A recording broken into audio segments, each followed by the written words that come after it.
జగిత్యాల జిల్లా కోరుట్ల మాదాపూర్లో ఆ రోజు ఏం జరిగింది?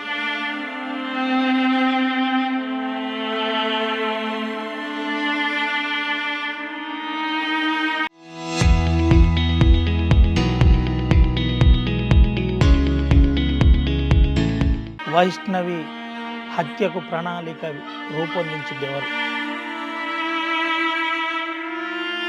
తల్లిదండ్రులు ఏం చెబుతున్నారు? చంపుడు మాత్రం నలుగురు బరాబరి ఎంపీలు, నలుగురికి ఉరిశిక్ష పడాలా, వాళ్ళని ఒక్కళ్ళని కూడా ఇసబెట్టద్దు.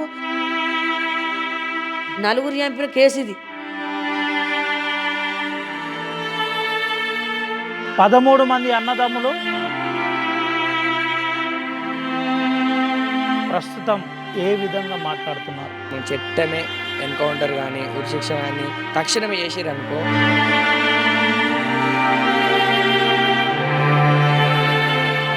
ఆ ఇల్లు వైష్ణవి కోసం ఎలా తల్లడిల్లుతుంది?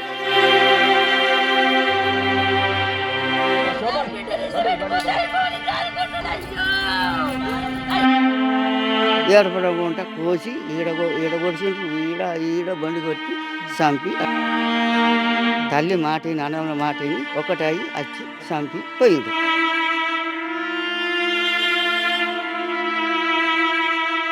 వైష్ణవి అంశం ఇప్పుడు ఏ విధంగా ఉంది? ఆర్టీవీ వాస్తవికాలు చూపెట్టే ప్రయత్నం చేస్తుంది.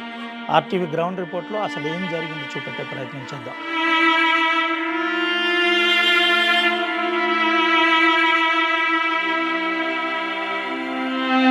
న్యాయం నా అక్కడ నడలని చెప్తున్నా, లాయర్లకు కూడా నమస్కరించి చెప్తున్నా, రూపాయలకు మీరు మోసపోకుర్రి, లంచాలకు మోసపోకుర్రి, ఏ పెద్ద పేదవికి కన్నా 4 రూపాయలు ఇస్తే మీరు లొంగకుర్రి. అంతా బ్యాంకులో పెట్టినవాట అమ్మా, ఏం లేకుండా అమ్మేసినవాట. ఏందమ్మా ఏంది మొత్తం బంగారం అంతా నాశనం చేసుకున్నా, అమ్ముకున్నా.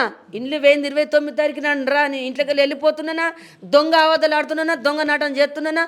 ఇండ్లు అమ్మి మొత్తం నా పిల్లలకు బాగులు అప్పులు బాగా అయినాయి అని ఇండ్లు అమ్మినా కానీ ఇంకా 50 లక్షల బాగు ఉన్నది.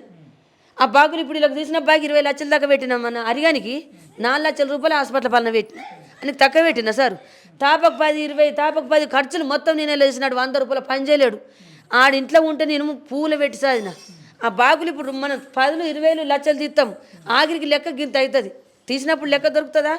నా బాధలు మీకు తెలుతలేవు. నా దొంగ మాటలు అనుకోకూరు సారు. దండం చెల్లె ఈ ఫోటో ఎప్పుడు దిగిందమ్మా చివరిగా? ఇగో ఈ ఫోటోవా, అదేమో లగ్గం ఫోటోవా, ఇక ఇదేమో అదేమో ఫంక్షన్ అయినాడు దిగింది. ఫంక్షన్ అయినాడు దిగింది. ఫోన్లో ఇల్లు మొత్తం ఇల్లని ఫోన్లో అలగిలే తీసి కట్టించారు సారు. దండం పెడుతున్నా, కాలు మోకుతున్నాను. నా బిడ్డ లేకపోతే నేను చచ్చిపోతున్నాను. నాకు శ్వాస వెళ్తలేదు. నా కాలు చేతులు పడిపోతున్నాయి. అది లేని నా బతుకు లేదు. నా ఇల్లు అమ్ముడు వేయింది. నా బిడ్డను బతికేలా నాకు న్యాయం చేయాలా. వాళ్ళకు ఉరిశిక్ష చేస్తేనే నేను సైలెంట్ ఉంటా. ఏ ప్రజలు కూడా భూమి మీద ఎవ్వరు ఎంత సపోర్ట్ పాన దోస్తులు కూడా అశోక్ కానీ హరిగాని ఆనంద్ కానీ అలాని ఎవ్వరు ఇడిపియద్దు. ఎవ్వరు ఎంత పెద్దోళ్ళు కూడా ఎంబిల్ సార్ కూడా మొత్తం వీళ్ళందరూ మాట్లాడితే ఇలా ఉరిశిక్ష పడదా? ఒక్క ఫోన్ మీద పడుతుంది. ఇసుంటి పురుగులు ఎందుకు సార్? ఇసుంటి పురుగులు ఎందుకు?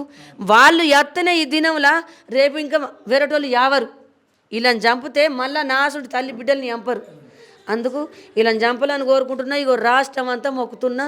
నా బిడ్డకు న్యాయం చేయాలని మొక్కుతున్నా. ముఖ్యమంత్రికి మొక్కుతున్నా. వాళ్ళందరూ వచ్చి నాకు సాయం చేయాలి. ఇది పరిస్థితి. నా బిడ్డకు న్యాయం చేయాలి. నా చిట్టి అలియాజ్ వైష్ణవి మనం చూపెట్టచ్చు.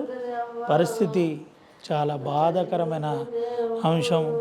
ఫోటో మీద విలపిస్తున్న దృశ్యం ఆర్టీవీ చూపెడుతుంది.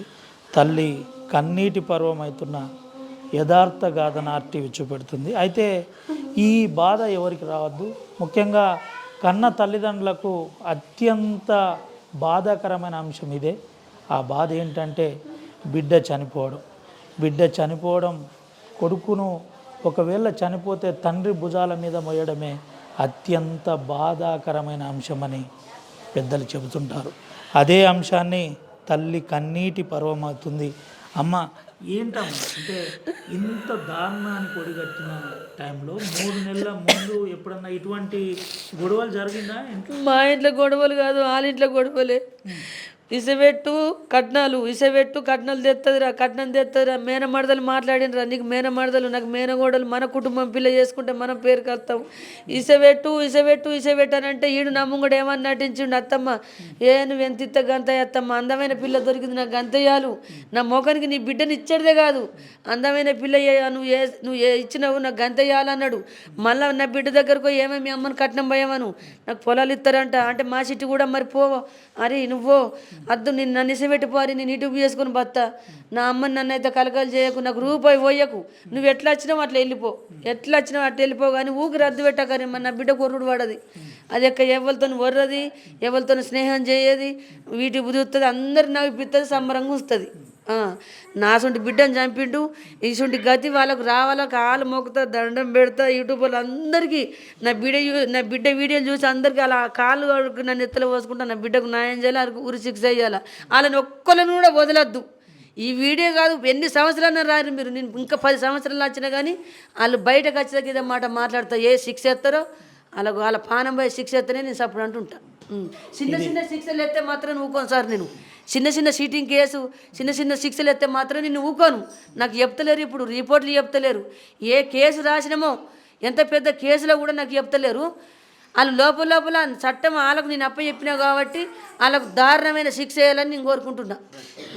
ఇది పరిస్థితి. ఈ ప్రాంతంలో ఉన్న డిఎస్పి రాములు గారు ఈ అంశంలో మీరు క్లారిటీగా ఉన్నారని మేము అనుకుంటున్నాం. అయితే ఒక విజన్ ఉన్న అంశాల్లో మీరు మంచి ప్రత్యేకమైన స్థానం ఉంది అని బయట ప్రచారం కూడా ఉంది. అయితే అంబేద్కర్ ఐడియాలజిస్ట్గా ఉన్న మీరు ఇలాంటి అంశాల్లో చాలా క్రియాశీలకంగా వ్యవహరిస్తారని ఆర్టీవీ ఆశిస్తుంది. ప్రధానంగా మరో ప్రధానమైన అంశం ఏంటంటే ఈ అంశంలో కొంత ఎవిడెన్స్ అంశంలో కొంత ఇబ్బంది అయ్యే అవకాశం ఉంది. ఎందుకంటే రాత్రిపూట ఎవరు విట్నెస్లను ఎవరిని చూపెట్టాలి, ఎట్లా చూపెట్టాలి, ఏంటి అనే కోణంలో కొంత ఇబ్బంది అయినప్పటికీ మీ అనుభవాన్ని భారత రాజ్యాంగానికి అనుగుణంగా, ఇండియన్ పీనల్ కోడ్కి అనుగుణంగా, ఇప్పుడున్న కొత్త బిఎన్ఎస్ యాక్ట్కి అనుగుణంగా మీరు వ్యవహరిస్తారని ఆశిస్తున్నాం. అయితే ఒక తల్లి కన్నీటి ఎదను ఆర్టీవీ చూపెడుతుంది. ఆర్టీవీ నిజమే చెబుతుంది, ఉన్న విషయాలనే చూపెట్టే ప్రయత్నం చేస్తుంది. కొంత అక్కడక్కడ తప్పుడు ప్రచారాలను కూడా నమ్మద్దని కుటుంబ సభ్యులు చెబుతున్నారు. మా బిడ్డ ఎటువంటి తప్పు చేయలేదు, మళ్ళీ చెబుతున్నాను, మా బిడ్డ ఎటువంటి తప్పు చేయలేదు, మా బిడ్డ ఎప్పుడు కూడా మా కోసం ఈ ప్రాంతంలో ఉన్న అంశాలు ఎప్పటికప్పుడు యూట్యూబ్లో పెడుతూ సమాజాన్ని జాగృతి చేసే ప్రయత్నం చేసింది. సమాజంలో ఒక ఎంటర్టైన్మెంట్గా తన మారాలనుకుంది, ఆ రెవెన్యూ ద్వారా కుటుంబాన్ని పోషించాలని అనుకుందని కన్న తల్లి చెబుతుంది. ఒకసారి అమ్మ ఉంది, అమ్మతో కూడా మాట్లాడిచ్చే ప్రయత్నం చేద్దాం. ఏది ఏమైనప్పటికీ ఈ అంశంలో ఈ గ్రామస్తులు చాలా సీరియస్గా రియాక్ట్ అవుతున్నారు. మాకు ఈ కుటుంబానికి న్యాయం చేయాలని చెబుతున్నారు. 13 మంది అన్నలమున్నాం, మేము గౌరవిస్తున్నాం ఈ ప్రభుత్వాన్ని, ఈ వ్యవస్థను, ఈ పోలీస్ వ్యవస్థను గౌరవిస్తున్నాం, జ్యుడిషియరీని గౌరవిస్తున్నామని చెబుతున్న పరిస్థితి కనబడుతుంది. ఏది ఏమైనప్పటికీ వెంటనే మాకు సత్వర న్యాయం జరిగే విధంగా ముఖ్యమంత్రి రేవంత్ రెడ్డి కూడా స్పందించాలని కన్నతల్లి ఆర్టీవీతో చెబుతున్న పరిస్థితి కనబడుతుంది. ఓటు